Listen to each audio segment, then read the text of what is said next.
Welcome to SV6 news సమగ్ర సమాచార వారిది. దేశంలో స్వతంత్రం వచ్చిన తర్వాత మూడవసారి వరుసగా గెలిచినటువంటి నాయకుడు జవహర్లాల్ నెహ్రూ తెచ్చిన పార్టీగా ఆ గౌరవం ఆ యాక్సెప్టెన్స్ అనేది వాళ్ళకి దక్కింది. ఆ తదుపరి ఏనాడు కూడా మూడవసారి వరుసగా ప్రధానమంత్రి అయినటువంటి చరిత్ర కానీ ఇక్కడ లేదు. 1977 తర్వాత అన్ని పార్టీల కూటమి అధికారంలోకి వచ్చింది తప్ప ఏ ఒక్క పార్టీ అధికారం రాలేదు. ఆనాడు జనతా పార్టీ రూపంలో అనేక పార్టీల కలయికతో అధికారం వచ్చింది. ఆనాటి నుంచి ఈనాటి వరకు కూడా ఈ దేశంలో సంకీర్ణ రాజకీయాలు తప్ప ఒకటే పార్టీ దేశాన్ని పరిపాలించే పరిస్థితి లేదు. కానీ ఒక గొప్ప అదృష్టం ఎవరు దక్కిందంటే మళ్ళీ మోడీ గారు దక్కింది. ఎన్డీఏ ఉన్నప్పటికీ సంకీర్ణ రాజకీయాలే దేశాన్ని పాలిస్తున్నప్పటికీ కూడా మోడీ గారు మొట్టమొదటిసారిగా గుజరాత్ రోల్ మోడల్ ని సుస్థిరమైనటువంటి దేశాన్ని అభివృద్ధి పదవులు నడిపిస్తా అని చెప్పి ఒక నినాదం ఇస్తే యావత్ దేశం అంతా కూడా సపోర్ట్ చేసి 276 సీట్లు ప్రభుత్వాన్ని ఏర్పాటు చేయడానికి 272 అవసరం ఉన్నప్పటికీ 276 సీట్లు గెలిపించి సంకీర్ణం ఆస్కారం లేదు, సంకీర్ణం వల్ల నిర్ణయాలు గట్టిగా తీసుకోలేకపోతున్నారు, దేశం వెనుకబడిపోతుందని చెప్పి సంపూర్ణమైన మెజార్టీ ఇచ్చింది. 5 సంవత్సరాలు పరిపాలించిన తర్వాత మళ్ళీ మోడీ గారు నా 5 సంవత్సరాల పరిపాలనకి మీరు మార్కులు ఇవ్వండి, మీరు ఆశీర్వదించమని చెప్పి ఒక అప్పీల్ చేస్తే మోడీ గారి మీద సంపూర్ణ విశ్వాసాన్ని ప్రకటించిన దేశం 303 సీట్లు గెలిచి ఒక అజేయమైన శక్తి ఎదగడమే కాకుండా సంకీర్ణ రాజకీయాలకి చరమగీత పాడింది 2019లో. మళ్ళీ వరుసగా 2024లో మోడీ గారు అలవి కాని హామీలు ఇవ్వకుండా అడ్డగోలు మేనిఫెస్టో ప్రజల ముందు ఆవిష్కరించకుండా మరి మళ్ళీ మీరు ఆశ్రయించమంటే ప్రజలు వాళ్ళంతా వాళ్ళ ఎమోషన్ లేదు. ఓ పార్టీ కోరింది కాదు, కార్యకర్తలు నాయకులు కోరింది కాదు, ప్రజలే వాళ్ళంతటా వాళ్ళు ఎమోషన్ లేదు. 10 సంవత్సరాలుగా జరుగుతున్న మోడీ గారి పరిపాలన చూసి ఎగ్జైట్ అయ్యి ఇంప్రెస్ అయి एक बार मोदी सरकार अबकी बार 400 पार ఈ నినాదం యావత్ దేశ ప్రజలు. కానీ దేశ ప్రజానికానికి పాపం మరి కొన్ని విషయాల పట్ల సంపూర్ణమైన అవగాహన ఉండదు. మోడీ గారి 10 సంవత్సరాల పరిపాలనలో దేశంలో బాంబుల మూతలు లేవు, దేశంలో దొంగ తుపాకీ దెబ్బలు లేవు, దేశం సుభిక్షంగా ప్రశాంతంగా అన్నిటికంటే ముఖ్యంగా ఈ ఆర్థిక వ్యవస్థ ఒక పటిష్టమైన ఆర్థిక వ్యవస్థగా ఎదగడమే కాకుండా ప్రపంచ చిత్రపటం మీద భారత జాతి కీర్తి పతాకను ఆత్మగౌరవ బావుటాన్ని ఎగిరేసినటువంటి నాయకుడు మోడీ గారు. ఒకప్పుడు స్ట్రాంగ్ లీడర్ అండ్ గ్లోబ్ అంటే అమెరికన్ ప్రెసిడెంట్ గురించి చెప్పేది, బ్రిటన్ ప్రెసిడెంట్ గురించి చెప్పేది, రష్యన్ అధ్యక్షుడు గురించి చెప్పేది. కానీ టుడే స్ట్రాంగ్ పొలిటికల్ లీడర్ అంటే ఇలా మోడీ గారు చెప్పే వైపు చూసే పరిస్థితి, మోడీ గారి పేరు చెప్పే పరిస్థితి. దీంతో ప్రపంచంలో ఏ దేశాలైతే మాకు ఎదురులేని చెప్పి విరవిడితే ఆ దేశాల కుట్రలు, ఆ దేశాల యొక్క కుతంత్రాలు, పైరవికారులకు ఆస్కారం లేని భారత్ జరుగుతున్నప్పుడు పెద్ద పెద్ద ప్రపంచంలో కుబేరులు ఈ దేశంలో ఈ మోడీ గారికి వచ్చే పేరు నిర్వహించాలి, ఈ దేశం ఇంత ప్రశాంతంగా పురోగమించద్దు, దేశం ఎక్కడో డిస్టెబిలైజ్ కావాలి, లేకపోతే ప్రపంచ మొట్టమొదటి ఆర్థిక వ్యవస్థగా ఎదిగేటువంటి ఆస్కారం ఉంది, ప్రపంచాన్ని శాసించగలిగేటువంటి స్థాయికి ఎదిగేటువంటి దేశంగా ఎదుగుతున్నది అని చెప్పి వాళ్ళంతా పనిన కుట్రలు దేశ ప్రజానికానికి అర్థం కావు. పాపం ఎక్కడి నుంచి ఫండ్స్ వచ్చినాయో ఏం జరిగిందో అదంతా ఒక ఆస్పెక్ట్. ఎందుకో కొన్ని చిన్న చిన్న అంశాల మీద తప్పకుండా వైరుధ్యాలు ఉంటాయి, జెలసీ ఉంటుంది, అర్థం కానిటువంటి సమస్యలు కొన్ని ఉంటాయి. ఇవాళ మూడవసారి కూడా ప్రజలు ఎక్కడ తప్పు చేయలేదు. 293 994 ఇవాళ ఎన్డీఏ స్వయంగా 272 సీట్లే అవసరం ఉన్నప్పటికీ మూడవసారి కూడా 293 94 సీట్లు ఇచ్చి మోడీ గారు మళ్ళీ మీరే ప్రధానమంత్రిగా పరిపాలించాలని చెప్పి తీర్పిచ్చిన తర్వాత కొంతమంది సన్నాయి నొక్కులు, కొంతమంది దాన్ని అంటే ఆ గొప్ప విజయంగా చూడకుండా ఏమో జరిగిపోయినట్టుగా, ఏదో తగ్గినట్టుగా, ఓడిపోయినట్టుగా ప్రచారం చేయడం అవుతుంది. ఇది మంచి పరిణామం కాదు. విజ్ఞత కలిగిన ప్రజలు కానీ విజ్ఞప్తి చేస్తున్నారు, ఇలాంటి వాళ్ళు మన గెలుపుని, మన గ్లోరీని, మన గొప్పతనాన్ని, మన అభివృద్ధిని, మన ఎదుగుదలను చూడలేని వాళ్ళు మాట్లాడే మాటలు తప్ప కాదు. ప్రజాస్వామ్యంలో ఆఫ్టర్ ఆల్ ఒక దగ్గర కొన్ని గెలుస్తాం, ఒక దగ్గర కొన్ని ఓడిపోతాం, అంతిమంగా గెలిచిన వాళ్ళనే పద.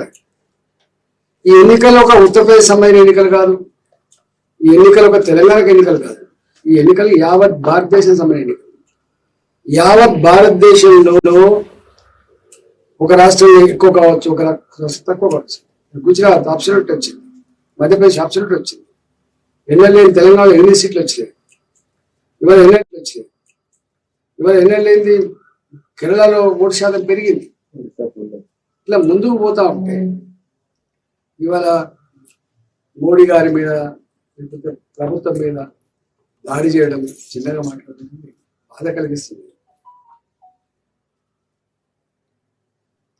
100% నాకు తెలిసి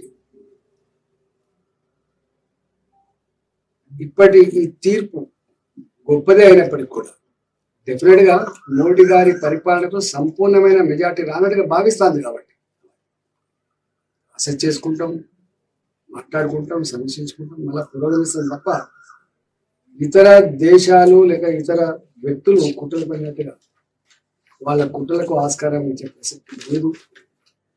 ఇట్లాంటి వస్తాయి పోతాయి.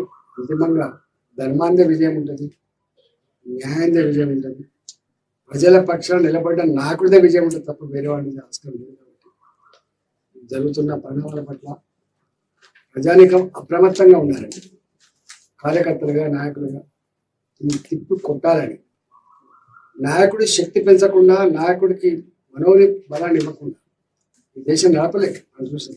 అడుగులుస్తాడు, దిగులుస్తాడు. ఇవాళ ఇంత పెద్ద దేశంలో అనేక కులాలతో, మతాలతో, వైవిధ్యాలతో, సంస్కృతితో, సాంప్రదాయాలతో, అంతరాలతో ఉన్నటువంటి దేశంలో ఇవాళ ఇంత గొప్ప దేశం, ఇంత గొప్ప ప్రజాస్వామిక దేశంగా ఇక్కడ దాకా రావడమే చాలా గొప్ప. బ్యూటీ ఆఫ్ ఇండియన్ డెమోక్రసీ అంటే అదే. మా పక్కకున్న పాకిస్తాన్ ఎట్లా చిన్న భిన్నమైపోతుంది, పక్కకున్న దేశాలు ఎట్లా ఇబ్బంది పడుతున్నాయో చూస్తున్నప్పుడు ఇంత గొప్ప కీర్తిని ఆర్జిస్తున్నటువంటి ప్రభుత్వాలని నడుపుతున్న వ్యక్తులు ఆశీర్వదించాలి, అండగా ఉండాలి, మనోనిబ్బరాన్ని ఇవ్వాలి, ధైర్యాన్ని ఇవ్వాలి తప్ప మనం ఇట్లాంటి వాటిని ఎంకరేజ్ చేయొద్దని చెప్పి నేను విజ్ఞప్తి చేస్తాను.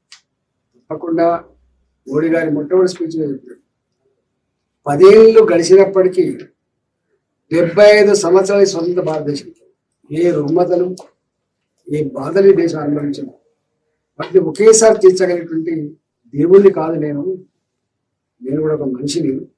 నేను ఉన్నంతలో కొంత గొప్పగా చేసే ప్రయత్నం చేస్తున్నాను. 10 ఏళ్లలో ఎక్కడ స్కామ్ లేదు, సగటు భారతీయుడు తలదించుకునేటువంటి పద్ధతి ఎక్కడ లేదు. కాబట్టి రాబోయే కాలంలో తప్పకుండా పేదవాడి సొంత ఇంటి కళ ఏ రాష్ట్రాలైతే సహకరించకపోయినప్పటికీ కూడా ఆ రాష్ట్రాల్లో కూడా నేను పేదలకు ఇల్లు కట్టిస్తానటువంటి మాట దానికి తగ్గట్టుగా 3 కోట్ల ఇల్లు శాంక్షన్ కావచ్చు. సగటు భారతీయుడు తన సొంత కాళ్ళ మీదే బతికేటువంటి శక్తినిచ్చే పద్ధతి కావచ్చు. ఇలా 5వ ఆర్థిక వ్యవస్థ ఉన్న భారత్ 3వ ఆర్థిక వ్యవస్థగా ఎదగడమే కాకుండా రేపు ప్రపంచంలో అగ్రగామి దేశంగా తీర్చిదిద్దడానికి ప్రయత్నం చేస్తున్నటువంటి కావచ్చు. ఇవన్నీ మనం మర్చిపోవద్దని ఉన్న ఈ సందర్భంలో ఐక్యతగా ఉండాలి, నిబ్బరంగా ఉండాలి, కుట్రల్ని కుతంత్రాన్ని అర్థం చేసుకొని తిప్పి కుట్టేవాళ్ళగా ఉండాలని చెప్పి నేను విజ్ఞప్తి చేస్తున్నాను. ఉన్నటువంటి ఈ పరిస్థితుల్లో తప్పకుండా మోడీ గారి మీద విశ్వాసం ఏదైతే ఉంటుందో ఆ విశ్వాసానికి తగ్గట్టుగా వారి ఆచరణ, వారి పరిపాలన ఉంటుందని చెప్పి ఆశిస్తూ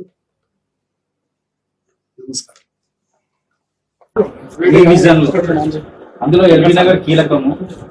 మీకు అర్థం కావాల్సిన ఒకటి చెప్పుకుంటున్నాను. నేను మత్పరిచోడు కాదు, మాయ చేస్తుడు కూడా కాదు, అబద్ధాలు అప్పుడల్లా వచ్చినట్టుగా ఉండవు. 20 ఏళ్ళుగా నేను అనేక పాత్రలు పూజించండి. ప్రజల సమస్యల పరిష్కారానికి నాయకత్వం వహించండి. ఎక్కడ టెంట్ ఉండదు, ఎక్కడ దుఃఖం ఉండదు, ఎక్కడ ఆగదు ఉండదు, అంటే భాగం పంచుకోండి. అధికారం వస్తే ఎట్లుంటుందో కూడా సన్నబియ్యంతో ఆవిష్కరించినప్పుడు పేద పిల్లలు ఉన్నటువంటి హాస్టల్స్, పేద పిల్లలు చదివే గవర్నమెంట్ స్కూల్ సన్నబియ్యం స్కీమ్స్ అనేక ఉన్నాయి. తనితీరా ప్రజల జీవితాలు, వాళ్ళ సమస్యలు, వాటి పరిష్కారాలు ఇవన్నీ తనితీరు చూసుకోండి. ప్రత్యేక ఎంపీగా కొత్త కావచ్చు కానీ ప్రజలు కొత్తగా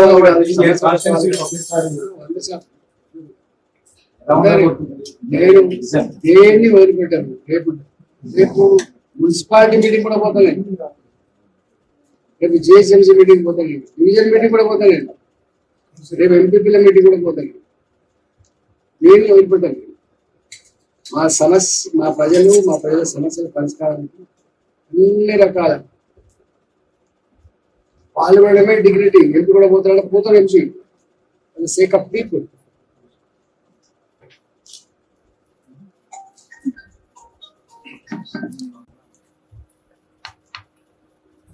కేంద్ర ప్రభుత్వం ఖర్చు పెట్టే ప్రతి పైసా రాష్ట్ర ప్రభుత్వం ఖర్చు పెట్టే ప్రజలు కట్టిన పనుల పైసా. కాబట్టి మీరు మోడీ గారు చేస్తున్నారు, లేకపోతే కేసీఆర్ చేస్తున్నారు. ప్రభుత్వాల బాధ్యత చాలాసార్లు ఒక మాట చెప్పేది మీకు, మోడీ గారు ఎప్పుడు కూడా నేను కట్టిస్తున్నా ఇల్లు, నేను వేస్తున్నా రోడ్లు, నేను ఇస్తున్నా మీకు రైతుల కార్మికులు ఆశీర్వించిండు, గెలిపించిండు. నేను సేవకుడిగా పనిచేస్తా అని చెప్పేది మోడీ. కానీ ఇక్కడున్న పాలకులు మాత్రం నేను ఇస్తున్నా రైతు బంధు, నేను ఇస్తున్నా కళ్యాణ లక్ష్మి. మీకు తెలుసు గతంలో ఉన్న ముఖ్యమంత్రి అయితే పెన్షన్ ఇచ్చి పెద్ద కొడుకు అన్నాడు, కళ్యాణ లక్ష్మి చెక్ ఇచ్చి మేనమా అన్నాడు, రైతులకు రైతు బంధు ఇచ్చి నేను మీ బంధువు అని చెప్పింది. గట్ల లేదు. అందుకని రాష్ట్ర ప్రభుత్వాల పరిధిలో ఉన్న సమస్యలు కావచ్చు, కేంద్ర ప్రభుత్వ పరంగా ఉన్న సమస్యలు కావచ్చు. కేంద్రం అంటే మా ప్రభుత్వం ఉంది, డెఫినెట్గా అది రైల్వేస్ పరంగా కావచ్చు, నేషనల్ హైవేస్ పరంగా కావచ్చు, హౌసింగ్ స్కీమ్ పరంగా కావచ్చు, ఇవన్నీ డెఫినెట్గా మేము చేస్తాం. వాళ్ళు తప్పుడు మాట మాట్లాడినారు, బాధ్యత లేదని. చేస్తేనేమో తెలిసి వస్తుండే, పరిపాలన ఉంటే తెలిసి వస్తుండే. ఎప్పుడు మా గాలి మాటలు మాట్లాడొచ్చింది, చేతి తెలుస్తుంది. డెఫినెట్గా మా సంఖ్య పెరిగింది. మా సంఖ్య పెంచింది ఉత్తగా ఉండడానికి కాదు. కేంద్రంలో తెలంగాణ ప్రాంత ప్రజలకి ఏ సమస్యలు ఉన్నాయో, ఏ నిధులు రావాలో, ఏది అభివృద్ధి చేసుకోవడానికి ఆస్కారం ఉందో అని తెస్తాం. దానికోసం ఇచ్చింది మా. ద సేమ్ టైం ఈ రాష్ట్రంలో మేము అపోజిషన్ పార్టీగా ఇవాళ మీరు చూసిన 8 సీట్లు అంటే ఆల్మోస్ట్ 8 సీట్లే కాదు, ఒక్క ఎల్బీ నగర్ ఈ ప్రాంతం, ఈ ఒక్క పార్లమెంట్ పరిధి 15 అసెంబ్లీతో సమానం. 1/8 state population is alone in Malkagiri. That is Malkagiri. We got 10 lakhs of votes. ఇలా more than 50% of votes ఇక్కడ వచ్చినాయి. 35% ఓట్లతో ఉన్నది భారతీయ జనతా పార్టీ.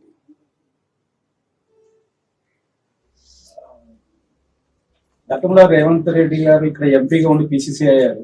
ఇప్పుడు కూడా మీరు ఎంపీగా ఉండి రాష్ట్ర బాధ్యతలు అనేది కీలకం అనేది ఒకటి వినిపిస్తుంది. ఇంతగా అంటూ ఇప్పుడు 20 నుంచి చూస్తున్నాను.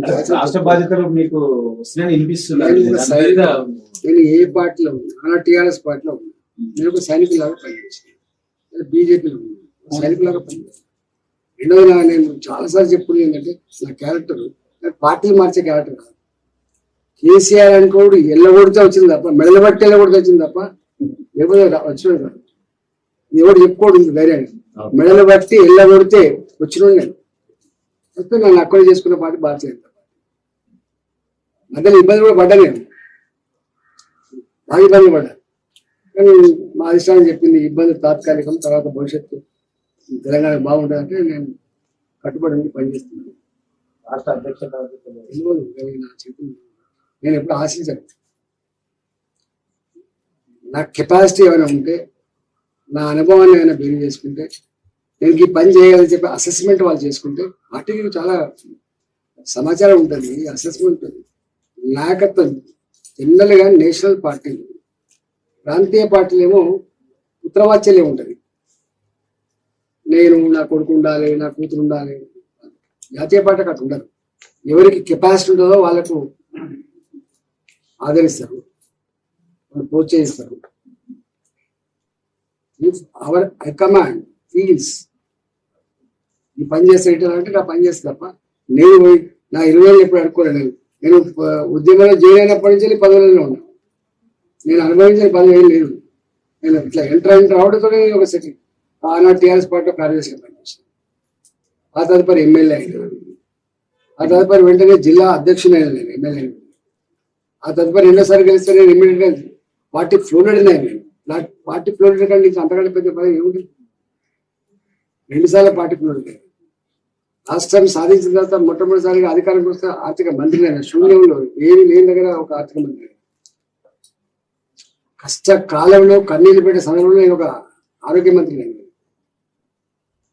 My history